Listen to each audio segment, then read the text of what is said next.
Oi gente, bom dia, paz do Senhor para você aí do outro lado.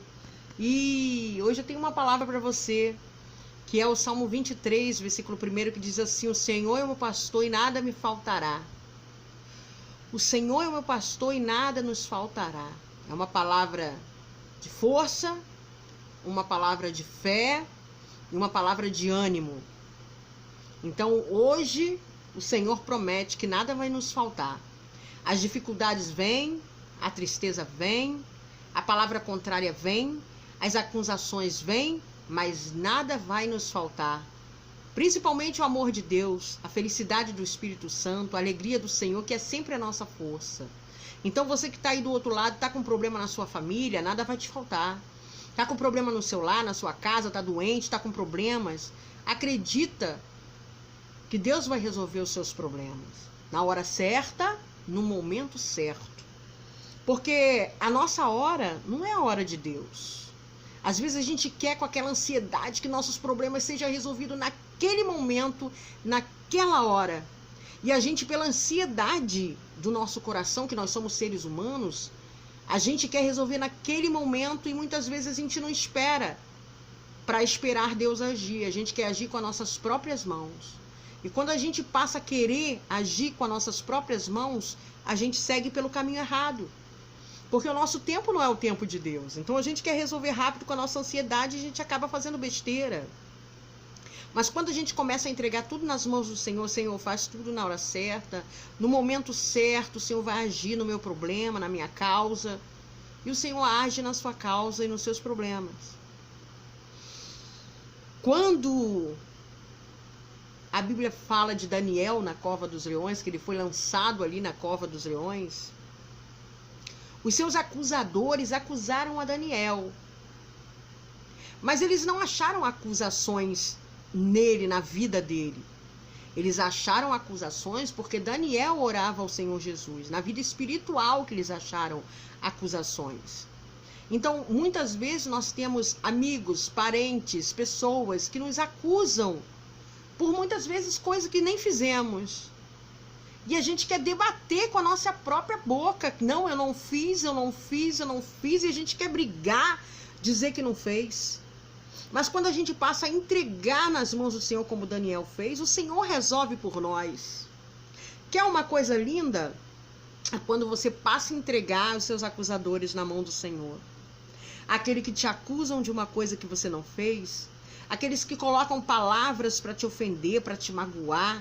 Aqueles que falam mal de você por trás. Muitas vezes você não fez nada, você nem sabe por que estão falando mal de mim.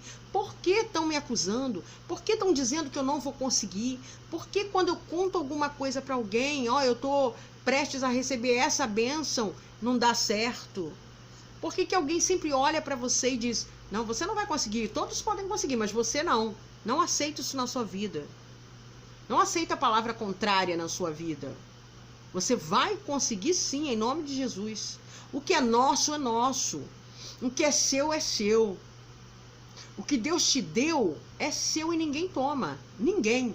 Se no seu coração tem o discernimento, tem a vontade, tem o chamado de Deus de ser, vamos dizer assim, abençoado, chamado de Deus de cantar, se o seu chamado for de orar, se o seu chamado for de pastora, se o seu chamado for de missionária, se o seu chamado for de diaconisa, se o seu chamado for alguma coisa dentro da casa de Deus, espera, porque na hora certa tudo acontece. Ninguém mata o seu chamado. Ninguém mata o seu chamado. O homem pode até estacionar o seu chamado e ele não vê para que você foi chamado. O homem pode não te ver o propósito que Deus te chamou, mas o Senhor vê no tempo certo. Então, nada nem ninguém mata o seu chamado. Se o seu chamado for de pastora, você vai ser uma pastora. Se o seu chamado for de missionária, você vai ser uma missionária. Se o seu chamado for de louvar, você vai louvar. Mesmo que para o homem você louve mal, mesmo que o homem veja ou te diz que você não louva direito, que você não prega direito, que você não canta direito, o homem pode falar qualquer coisa. Mas o Senhor Jesus tem um chamado na sua vida. Então busca, entrega nas mãos de Deus. Se o teu coração arde para fazer a obra de Deus, faça a obra de Deus. Não espere cargo de homem. Não espere, vamos dizer, exaltação do homem. Mas espere exaltação de Deus. Porque a palavra de Deus fala que os humilhados serão exaltados e os exaltados serão humilhados. Se hoje você se encontra humilhado pelos homens, entrega eles na mão do Senhor. Porque Deus tem um momento certo para te exaltar nessa terra. O homem quer te humilhar? Entrega ele na mão de Deus. Não discuta, não brigue. Entrega ele na mão de Deus, entrega ela na mão de Deus. Porque o coração do homem é enganoso. Mas o Senhor nos exaltará. A exaltação que a gente precisa é só de Deus, não é do homem. Tantas pessoas têm caído, ficado para trás, deixado o evangelho, às vezes por uma palavra mal colocada de um amigo, de alguém, de um irmão, tem largado o evangelho para trás. Ah, porque o irmão me ofendeu. Ah, porque a irmã me ofendeu. Ah, porque o meu amigo me ofendeu. Ah, porque a irmã falou alguma coisa. Ah, porque minha mãe falou alguma coisa. Ah, porque meu pai me ofendeu. Ah, porque meu tio me ofendeu. Isso já é o bastante para largar a igreja, para largar Jesus. Já é o bastante para desanimar. Ah, ele me desanimou, eu não vou mais à igreja. Ah, ele me desanimou, eu larguei o evangelho. Você fazendo isso, você está aniquilando aquilo que Jesus fez por você, de ter morrido na cruz para te salvar. Você está parando no meio do caminho. Você está desistindo no meio do caminho. Deus tem coisas grandes, propósitos grandes para você. Mas para isso você tem que ficar no caminho do Senhor. Mesmo que você gemendo e chorando, e lembrando, a alegria vem de manhã bem cedo, mas a alegria vem de manhã. Quer ser feliz? Quer ser alegre? Ter a alegria do Senhor na sua vida? Busque. Não deixe que nada venha te entristecer. Não deixe que nada venha parar o seu chamado. Sentiu vontade de evangelizar? Evangelize. Sentiu vontade de fazer a obra de Deus? Faça. Quando tiver a oportunidade de falar a palavra de Deus, falar para uma pessoa, fale. Tem tantas coisas para a gente fazer na presença do Senhor. Tem tantas coisas para a gente falar do amor de Deus. O amor que nos libertou, o amor que mudou a nossa vida. Tem tantas pessoas desamparadas por aí que a gente chega e fala do amor de Deus. E aquela palavra ali Deus nos usa para plantar naquele coração. E muitos estão desistindo da caminhada. Às vezes por uma coisa que ofendeu, às vezes por uma coisa, uma perca, perdeu alguma coisa, perdeu um familiar que amava, perdeu dinheiro, perdeu algum bem material, e aí larga a igreja porque perdeu, larga a igreja por qualquer coisa. E você que está do outro lado aí, você que está desanimado de ir para a igreja, você que está desanimado de buscar Deus, desanima não. Lembra lá, do passado, como você era fervoroso. Lembra lá do passado, como você começou no primeiro amor, caminhando. Às vezes vinha as provas, você chorava, mas continuava. Às vezes vinha o embaraço e você se desembaraçava e seguia em frente na presença de Deus com fé, determinação, confiança, perseverança. Lembra lá atrás como você perseverava? Lembra lá atrás quando o inimigo tentava tocar na sua vida que você ia para o joelho para a oração? Lembra? Então por que agora é diferente? Por que é diferente? Porque nos finais dos tempos o amor de muitos se esfriaria. Às vezes as pessoas dizem: ah, o Senhor não está operando umas maravilhas dentro das igrejas porque a fé do povo está se esfriando. Não.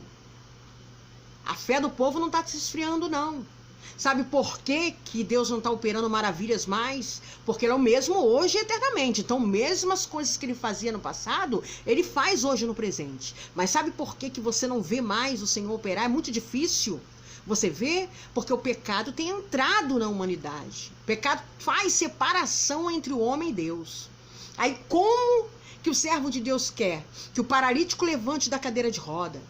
Como que o servo de Deus quer que pregue a palavra e os caroços somem? Como que o servo de Deus quer que a gente fale da palavra de Deus, o Senhor use e eles sejam libertos, que o Senhor opere maravilha, que os demônios caiam se estremecendo na presença do Senhor? Como que Deus pode fazer isso se o pecado está na minha vida, se o pecado está na sua vida? Como? Nós temos que ser libertos a cada dia do pecado da nossa vida.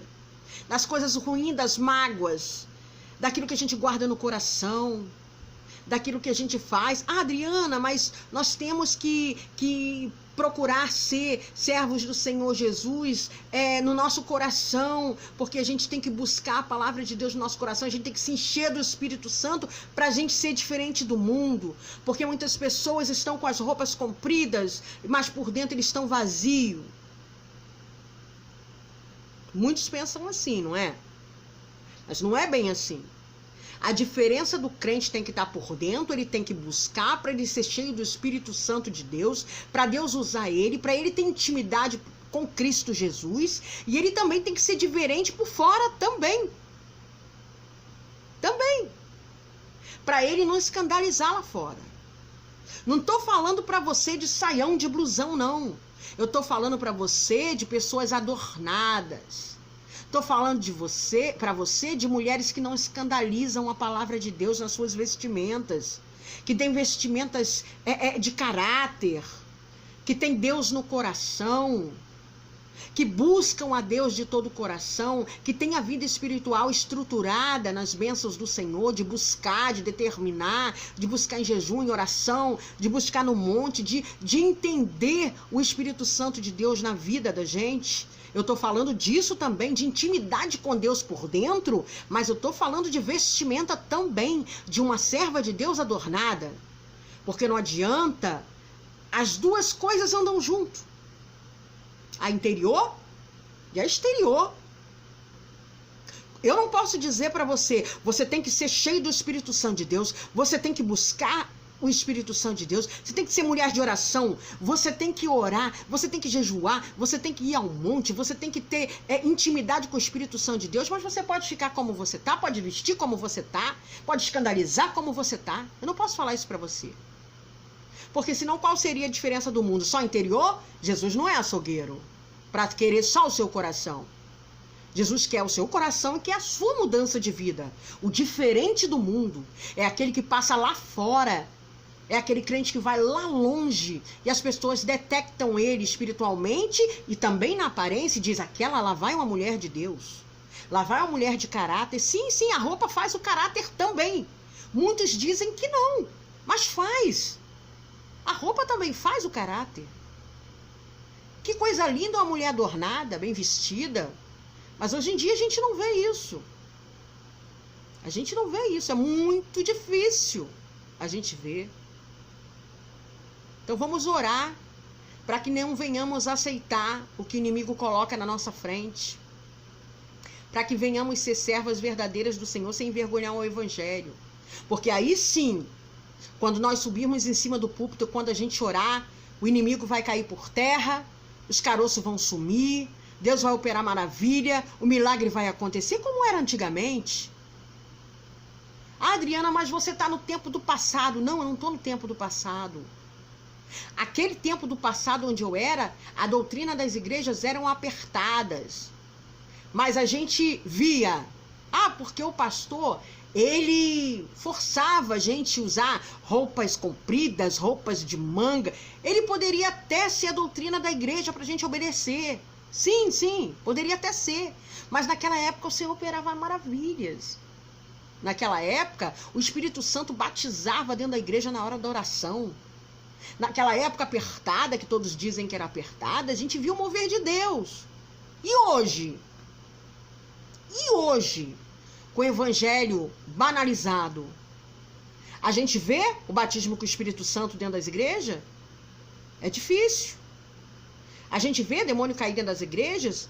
É difícil. A gente vê o milagre de Deus dentro da igreja? É difícil. Por quê? Porque o povo está perdendo a fé? Não. O povo tem fé. Porque o pecado tem entrado. O pecado tem tomado conta. E muitos estão achando normal. Mas eu quero dizer para você que ainda existe igreja séria. Ainda existe igreja que gosta de obedecer a palavra de Deus. Ainda existe evangelho verdadeiro, genuíno. Ainda existe povo lavado e remido no sangue de Cristo. Ainda existe igreja que o paralítico anda sim. Ainda existe igreja que o Senhor opera maravilha sim, porque é contra o pecado. Então não deixe que nada venha te atrapalhar, não deixe que nada venha se tornar normal na sua vida. Você sabe o que está errado. Porque na verdade nós sabemos o erro. Apenas nós não praticamos a verdade. Por quê? Se você sabe que aquilo ali é ruim, você sabe que você está errando, você prefere encobrir debaixo do pano para ninguém saber. Mas não adianta encobrir nada, encobrir pecado debaixo do pano, porque não adianta, porque um dia vai ser descoberto. Pecado é assim, você levanta o tapete e bota ele ali debaixo. Ele vai enchendo, enchendo, enchendo. E quando ele é revelado, que tira o tapete, é muito difícil de limpar. Aí você está na lama. Porque aí você acha tudo normal. Quanto mais você vai pecando, mais está normal. Quanto mais você caiu em adultério, vai adulterando, para você é normal. Você nem sente mais aquilo te acusar. Porque você achou tão normal o adultério, que você nem sente te acusar. O roubar, quando você começa a roubar, que o inimigo coloca ali o prato na sua frente, que você começa a fazer coisas erradas, pegar algo que não é seu, você começa a achar aquilo normal, um pecado normal. Aí você faz o quê? Você pratica aquilo ali e quando chega o dia da ceia, você vai tomar ceia. Você adultera fora, ninguém tá te vendo. Mas no dia da ceia você está lá ceando. Vem cear, o mestre chama, vem cear, tocando no pão e no cálice indignamente. Pede misericórdia a Deus e ora a Deus. Porque Deus não envergonha ninguém. Mas eu já vi pessoas que na hora que tocavam na ceia caíam endemoniado. Porque tocava para sua própria condenação. Então vigia. Vigia porque chegamos no tempo de vigiar. Vigia. Amém?